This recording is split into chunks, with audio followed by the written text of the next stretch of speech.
Boston Celtics are in Dallas. So am I. You didn't think I was going to rewatch that mess from OKC, did you?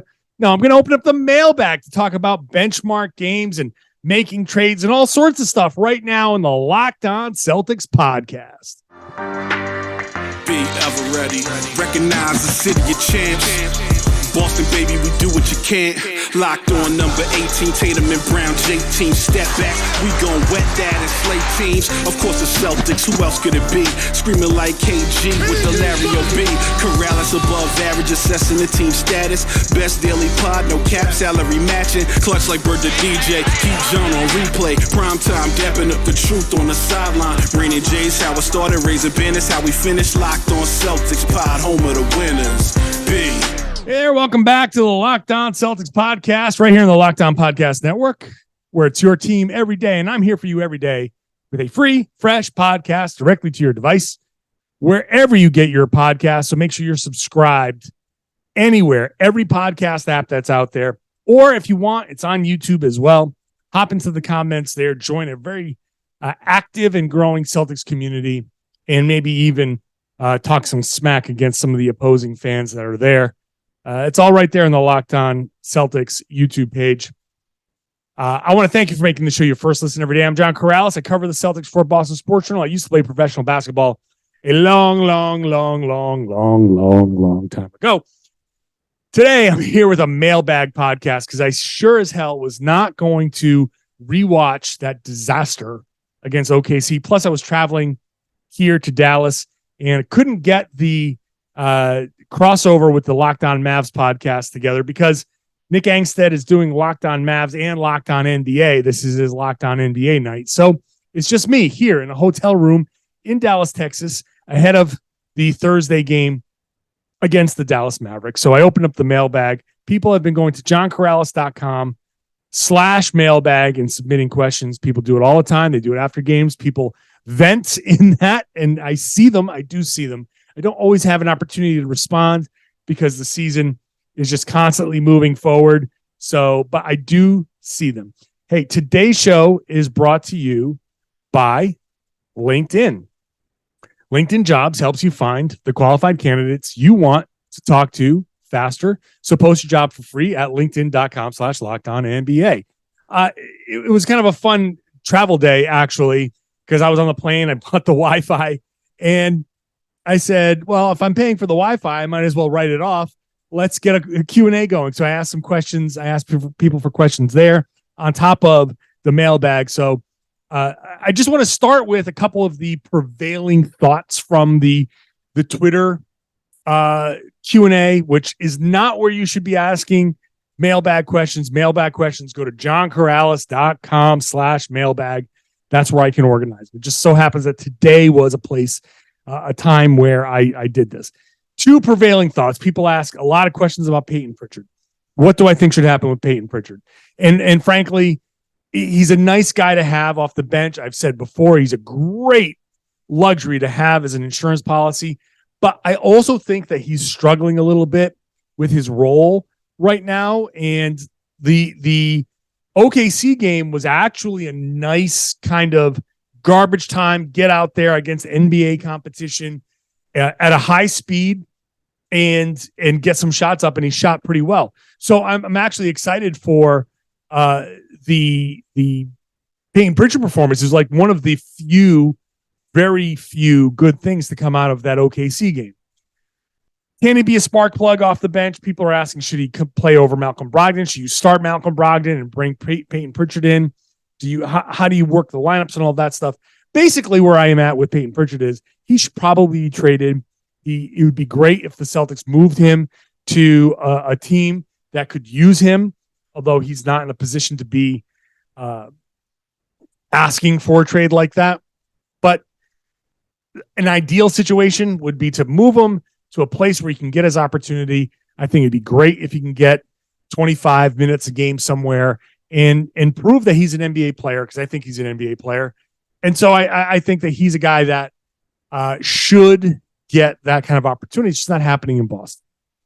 So that's the Peyton Pritchard question. The other question was kind of more of a prevailing thought of, oh my God, if this happened in OKC, what's going to happen in Dallas? And my thought heading into this game is I'm not worried about this game. I'm not worried about the effort. I'm not worried about the execution. I'm not worried about any of that stuff. Remember the last game when Dallas was in Boston and Jayson Tatum was questionable for something, a non-COVID illness or whatever it was. And after the game, Tatum had a big game. After the game, I remember Jaylen being asked, "Hey, can you believe that Jayson had this big game when we weren't sure he was even going to play?" And Jaylen was like, "Yeah, he was going to play. Of course he was going to play. It's Luka. This team's going to be up for this game." What you want to know what the measuring stick game is going to be? Not this game against Dallas. They'll be fine against Dallas. I'll put money on that. The measuring stick game is against San Antonio on Saturday. You get to San Antonio, you play Thursday night in Dallas, you travel to San Antonio, you have a Friday night. And I'm not saying like this is LA nightlife or Miami nightlife, but you have a Friday night off before you play a bad team, the San Antonio Spurs, and then you come back home and you play the Chicago Bulls. On top of that, 2 nights off. Actually, no, this is a one night, right? Thursday, Friday. So never mind the 2 nights off. But regardless, it doesn't matter. I want to see them come out against the Spurs and play well.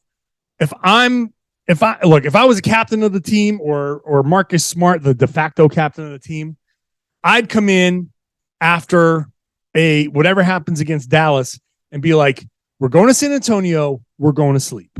Friday night, get your film, get your Zoom sessions with your kids, do whatever you got to do. We're not going out Friday night. We got to come out there on Saturday, take one damn Friday night off. You got Friday nights off all month long. This one, we need to go out there and we need to beat the Spurs by like 50. Seriously, that's my measuring stick. Go out and beat the Spurs by a significant amount. Lay the hammer down and show that you can get up for what might be actually a trap game. But looking past the Spurs to a home game against the Bulls, who beat the Celtics twice, and the Celtics might feel like, oh, wow, we owe the Chicago Bulls. I can see the Celtics saying, all right, I'm more worried about DeMar DeRozan, Nick Vucevic. I'm worried about, Ayo Dosunmu. I'm worried about all those guys. And looking past the Spurs. So the Spurs game is the measuring stick. Dallas will be fine. Chicago, I think, will be fine. If they come out and suck against the Spurs, then we got a problem. Then we got a problem because it's the same damn mentality. And it tells me, I didn't learn a thing from the Thunder game. All you did was pay blah, blah, blah lip service. And you didn't learn anything. Saturday is the measuring stick. All right, your questions are coming up next. We're going to start with a question about whether this team believes its own press clippings, basically, and the trade market. Should the Celtics start looking at the trade market? That is all coming up next. First, today's show is brought to you by LinkedIn. We know that being a small business owner is tough. I know that for sure because I grew up in small businesses. I've also been a hiring manager at a business, so I've been on multiple sides of this. The key to hiring the right people is having the right pool of people to choose from. Just like if you're building a team, you're trying to pick the best 12 or 15, you bring 30 people in. That's what LinkedIn Jobs does. It helps you quickly attract qualified candidates to your open jobs with targeting tools, and they go beyond resume data by using insights from your job post, your company, and their 875 million member profiles to put your post in front of the most qualified candidates. That's how you get the big group of people. Then LinkedIn Jobs makes it easy to screen and rate applicants based on your job qualifications all on one platform. That's how you make your cuts. That's how you whittle things down. And that's why small businesses rate LinkedIn Jobs number one in delivering quality hires versus leading competitors. So LinkedIn Jobs helps you find the qualified candidates you want to talk to faster. Post your job for free at linkedin.com/lockedonnba. That's linkedin.com/lockedonnba to post your job for free. Terms and conditions apply. Hey, thanks for making Locked On Celtics your first listen every day. Head on over to Locked On NBA. Just like I said before, Nick Angsted's hosting with Pat the Designer. They always have a fun show. It's great chemistry between those two. Locked On NBA, I host on Wednesdays with Jake Madison. Subscribe wherever you get your podcast. Watch the show on YouTube. It's a great, not just rundown of the night, but big picture stuff in the NBA. It's a great conversation about the league in general. So let's get to the questions. Again, the questions are asked at johnkaralis.com/lockedonnba. And Kevin says, I'm starting to wonder if the Celtics have begun believing the publicity anointing them as the league's best team. Such belief could lead to lackluster play when they think they can just show up and win. I can't get into their heads. It's possible that there's some of that happening. It's possible that this is a team that says, hey, look, we came out so hot and look at how good we are. And they start to believe their own stuff. I think maybe it's possible. I don't think that's exactly it. I think there's a little bit of individual stuff going on for sure. Guys are a little focused on, I think they want to win for sure. I think guys want to win, but at the same time, I think they want to win and also maybe qualify for all NBA and make sure that they get the Supermax, or one guy in particular gets a Supermax, or maybe someone wants to win and also win MVP. I think there's some of that going on. And I think also there are some role players, maybe somebody with a contract year that says, hey, I want to do some things and get my contract. There's a little tiny motivations here and there. Is that what's derailing anything? No, I don't think that's derailing anything. Is there some element of guys kind of, hey, everything's great. The offense is great. The defense is starting to, it's a top 10 defense now. Let me just pick my spots here to just get a few buckets on my own. You guys don't mind, right? It's like, I don't think people are being selfish. I don't think somebody's saying, I want to win my way. I think guys want to win, but I think they're also saying, okay, hey, while we're winning, let me just take 2 minutes to take 3-4 shots. While we're winning, let me just get my offense going a little bit, because I think my offense is going to help everybody else's offense. What this team needs to get to is the understanding that when everybody plays the right way, everybody eats, everybody gets the stats they're supposed to get. I've said this a million times. I said it on a show I did a BetMGM show before I did this podcast. When you play the right way, the right guys get the right stats. You guys are probably sick of hearing me saying that, but it's 100% true. Don't search for your own offense. Your offense will find you. The game will give you your offense. When you're Jaylen Brown or Jayson Tatum or Marcus Smart or Malcolm Brogdon or Derek White or Grant Williams, you'll get your shots. Don't worry about it. Don't force it. When you play the right way and move the ball, and when you look in front of you and say, oh, this possession demands that I pass the ball.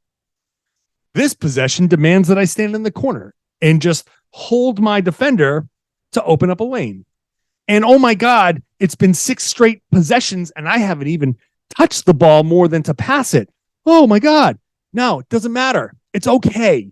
Because what's going to happen is, if that's the first quarter, then the second quarter or the third quarter, you'll get 6 straight possessions where you touch the ball and you get your shots. And if it doesn't happen in this game, guess what's going to happen? In the next game or the game after that, you'll get an entire quarter or an entire half or an entire game of getting your touches and getting your shots. Because Jaylen Brown and Jayson Tatum The entire Celtics team understands that you guys are the best players. They want to pass you the ball. They want you scoring because everybody does want to win. This is a team that wants to win. And I don't think that this is a team that's broken or anything like that. I think that they're right there. It's fine. They just need to dial it in a little bit.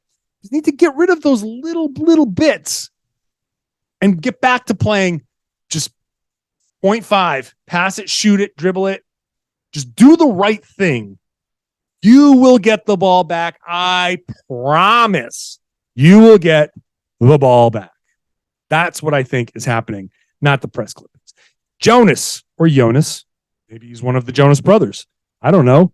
Is it time to start looking at the trade market? These shooting variance games at Tom_variance. I wish Tom was on the show for that one. Are getting a little too common. What about Victor Oladipo and Julius Randle? And on and on. Tradable assets, basically looking at the trade market. Is the trade market a play? No. The Celtics shouldn't be looking at the trade market. This is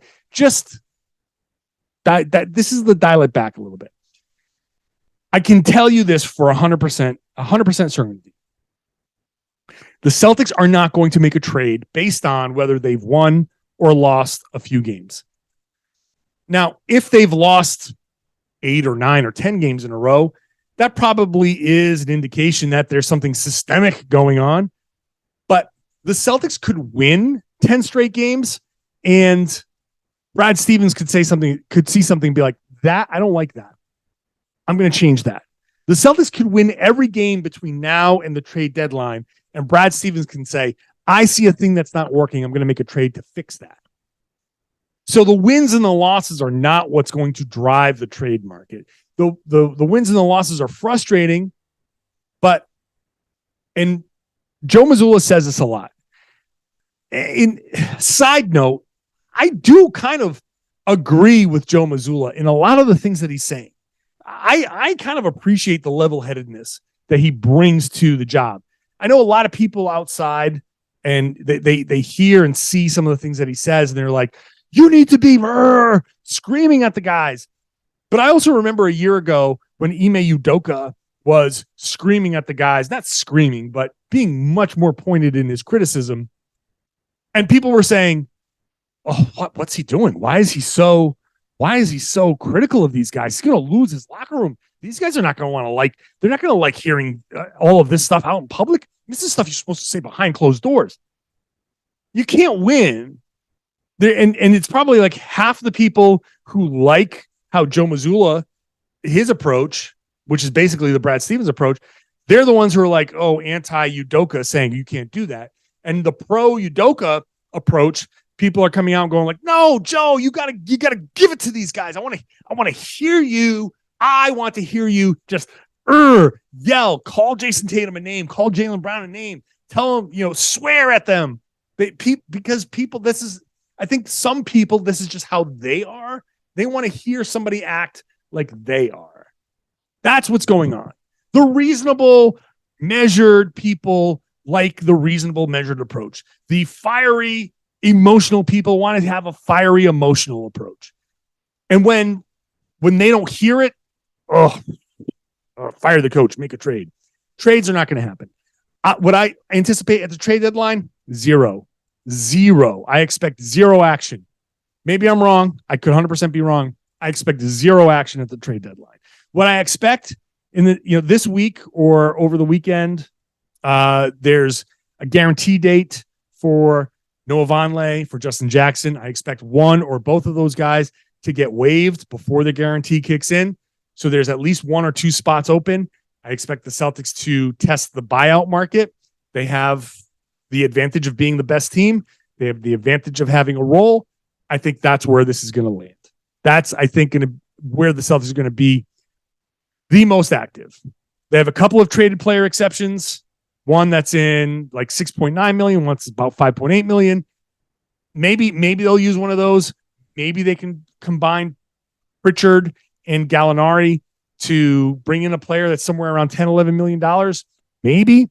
I don't think they're going to do that. I think it's going to be all buyout stuff. All right, up next, a question about Gallinari, a conversation about Gallinari, and the prevent offense that we saw, especially against the Clippers. Those things are next. First, today's show is brought to you by Built Bar. People, if you've listened to this podcast at all over the course of the years, you know Built Bar is not just a sponsor.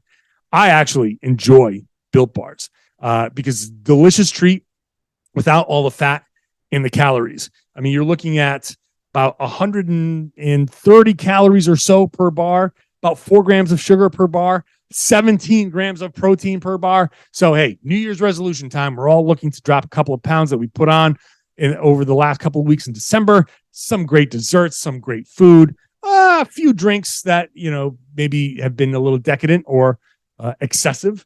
Either way, Built is going to help you when you're trying to fulfill that New Year's resolution to drop a couple of pounds. You're going to go to the gym. You're going to go for walks. You're going to do some things. And then you're going to have a Built Bar as a treat.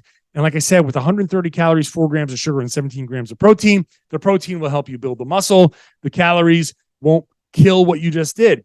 And the flavors are amazing. And now you can get them at Walmart.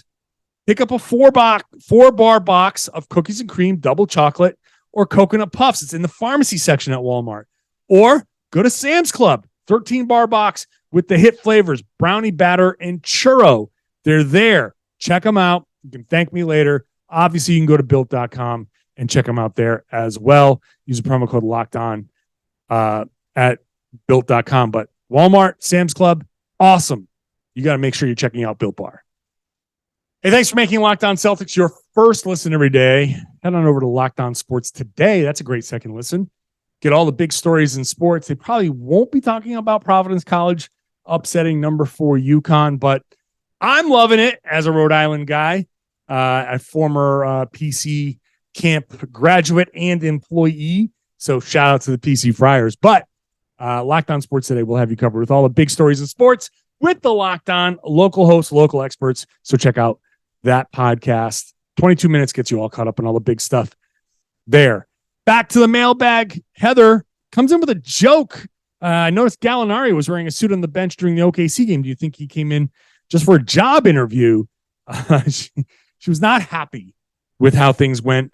Watching from Australia. Shout out to all my Aussie friends in Australia. Love all my international listeners, all my international viewers.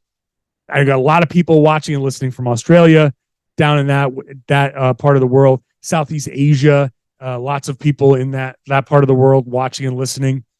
Just everybody, Europe, South America, just international Celtics fans, international Locked On Celtics listeners and watchers. Love you so much because I know how much extra effort you have to take to be a part of Celtics basketball. So Danilo Gallinari, one of the popular questions I get is he going to come back? I really just don't think he's going to come back. It's great that he's there. It's great that he's in a suit on the bench. He's rocking those fine Italian suits, probably some kind of like Armani suit, probably, I'm assuming, but he's rocking like the real slick, nice blue suits there on the bench. He's running a little bit, jogging. I'll say he's jogging or yogging. It's a soft J, possibly. But what I know is that he runs for an extended period of time, and that's nice. It's nice progress for him. But do I think he's going to come back? I don't think so. I just don't think so. And maybe if I'm going to be, I can play the little game here. Maybe the Celtics just kind of putting it out there. There's some kind of not behind the scenes, like, hey, yeah. Let's just put out those videos of him progressing nicely. Let's put out those videos of him. Yeah, he looks good. He's coming back. So when it comes time to trade him, teams are sitting there looking at Celtics Twitter and Celtics Instagram and Celtics Snapchat and going, oh, okay, yeah, I see it. He's not going to help this year, but maybe we get some decent version of Gallinari next year. Like I said, Peyton Pritchard plus Gallinari gets you approximately $11 million type of player. If a player in that range comes available, the Celtics have the biggest traded player exception they have is a little less than $7 million. So if an 8, 9, 10, up to almost $11 million player comes available, Pritchard plus Gallinari is a possibility. Are the Celtics putting that out on social media to send teams messages? I don't know. Probably not. I think it's completely separate from the front office. I think there's some very nice people running the Celtics social media account that probably don't talk to don't strategize all that. It's not like Brad Stevens is tweeting under the Celtics account. It's not like Brad Stevens is running the Instagram. It's totally separate. But conspiracy theory, plausible. That's all that matters. The only thing you need is plausibility in a conspiracy theory. Let's wrap it up with Greg. There's a question about the prevent offense, which reappeared against the Clippers, specifically the dreaded Jayson Tatum walk-up, which he says, at least to me, rarely results in something good. This is planned team strategy, as Missoula calling it. Is it Jason's decision? Is he tired or resting, trying to kill the clock? It seems like it seems to be in his basketball DNA. So I think there's a lot of yes. I don't know about the basketball DNA thing. I think we all tend to have that little extra. We make good points and then we get that little extra of like basketball DNA. Like, is he compelled to walk the ball up the floor? No, I don't think he's compelled to walk the ball up the floor. I think when the Celtics are leading, when you have a lead and you're up 12 or 15, I can say it. You can say it. People next to you can say it.